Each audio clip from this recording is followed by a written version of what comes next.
Bonjour à toutes, bonjour à tous. Je vais vous proposer une petite série de 7 vidéos sur le lien entre les chakras, les centres énergétiques et le décodage biologique. Pour ce faire, une petite introduction sommaire sur le décodage biologique.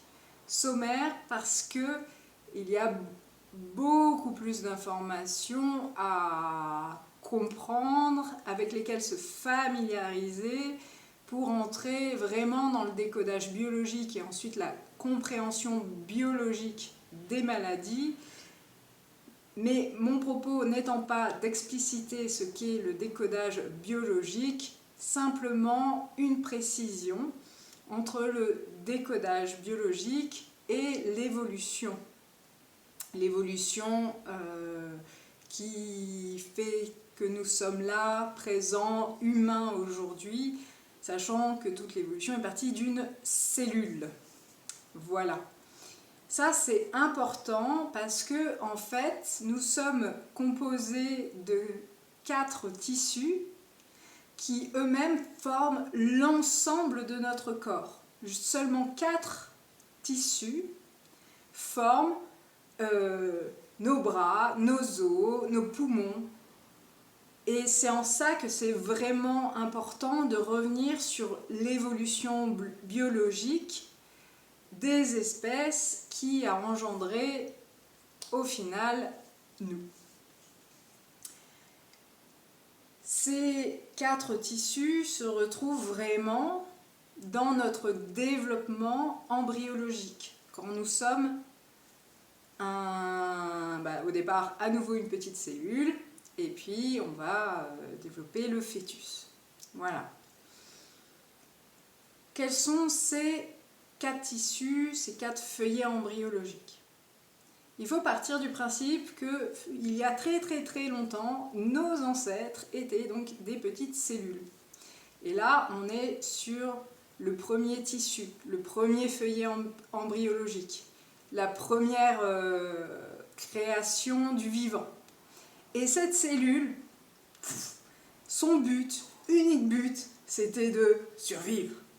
Pour cela, il faut s'alimenter, il faut se reproduire et il faut respirer.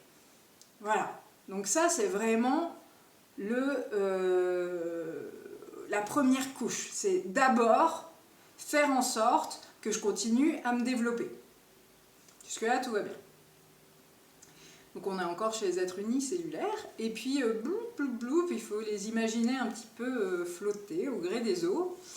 Et au bout d'un moment, il se dit, tiens, ce serait bien de me fixer à un endroit. Ce serait bien de me protéger aussi, parce que se faire balader tout le temps par le flot des eaux, ça peut être un peu saoulant, c'est le cas de le dire, au fur et à mesure. Et là, il faut vraiment imaginer que cette cellule, elle va devenir, pour simplifier, une éponge de mer, un concombre de mer. Vous voyez le truc? Voilà, c'est juste une enveloppe. Et donc, ça va être notre deuxième palier, notre deuxième tissu, notre deuxième feuillet embryonnaire. L'important va être, après survivre, bien sûr, de se protéger. Et c'est là où on va créer toutes les enveloppes. Et au niveau du corps, on retrouve sur l'enveloppe qui protège nos poumons, l'enveloppe qui protège notre cœur, l'enveloppe qui protège nos viscères, etc. etc. Puis bon, ça va, on survit, on s'accroche, on se protège, mais peut-être que maintenant j'ai envie, moi, de me déplacer, d'aller vers, de mettre du mouvement, de porter de l'intérêt à. Et c'est là où va apparaître notre troisième tissu, notre troisième feuillet embryonnaire, qui va permettre le déplacement. Et le déplacement dans le but d'aller vers quelque chose. C'est pas se déplacer pour se déplacer, on est dans une logique d'évolution.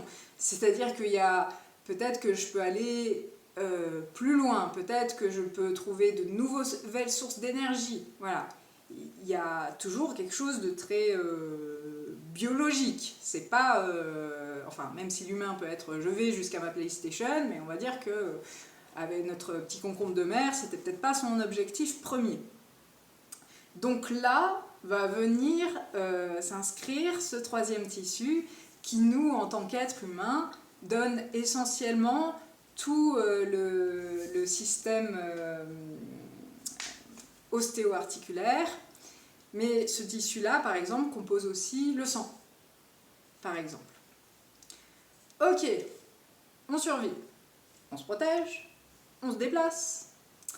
Et maintenant, quatrième niveau, on va rentrer en relation, on va rentrer en communication, on va pouvoir chercher la performance. Et c'est là où va venir se créer tout ce qui est système nerveux. Tout ce qui correspond, donc chez nous, au cerveau. Voilà. Donc c'est presque, je me suis suffisamment construit moi-même, je peux me déplacer et maintenant je peux aller vers l'autre. Voilà. Et ça c'est important parce que ces quatre tissus sont dispatchés dans notre corps et c'est pour ça que sur un même organe, si par exemple on prend les testicules, on va retrouver autant du tissu du premier étage, du premier feuillet, qui est de la survie de l'espèce, comme faire des spermatozoïdes pour avoir des bébés, comme on va retrouver au niveau des testicules aussi un autre tissu qui va être celui du troisième étage, du troisième feuillet embryologique, qui est donc lui la valeur, le mouvement, aller vers, qui a comme but de, donc qui gère les hormones et qui a pour but de séduire l'autre pour faire des bébés. Voilà. Et c'est en ça qu'on peut se différencier d'une lecture symbolique en fait du corps, comme tout le monde a souvent entendu cet exemple. Le genou, c'est le rapport au je, nous, je, moi et nous, les autres. Donc ça, c'est une lecture symbolique, alors qu'en décodage biologique, si on vient sur ce genou, on va vraiment demander mais où est-ce qu'on est touché dans ce genou? Parce que si je traite un os, je vais être plutôt dans ce troisième feuillet qui est le mouvement.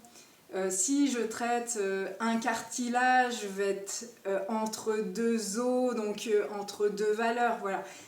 Pour dire, là ça devient un peu plus précis, je me dis, faisons simple, mais pour dire que voilà, c'est en ça que c'est important. Ça ne va pas être justement au niveau des testicules, selon